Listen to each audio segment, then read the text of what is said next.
माझे नाव किरण विष्णू जगताप, राहणार आहेरगाव, शाळा श्री विनायक विद्यालय वरवडे. आपण या दिवसानिमित्त आपण हा प्रोजेक्ट तयार केलेले आहे. 2 चुंबकाचा उपयोग करून 2 रेल्वेची धडक बसू नये म्हणून हा प्रोजेक्ट तयार करण्यात आलेला आहे. या प्रोजेक्टमध्ये किंवा या उपकरणामध्ये 2 चुंबकाचा वापर केलेला आहे. 2 सजातीय बिंदू एकत्र आले की प्रतिकर्षण होते व 2 विजातीय ध्रुव एकत्र आले तर आकर्षण होते.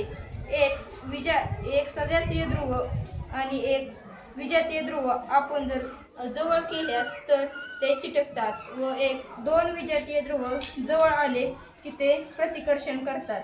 आपण जर एखादी रेल्वे थांबली असेल व दुसरी रेल्वे येत असेल तर यामुळे रेल्वेची धडक होत नाही. या उपकरणाद्वारे मनुष्यहानी टाळली जाते. इथं फक्त तो विजातीय ध्रुवामध्ये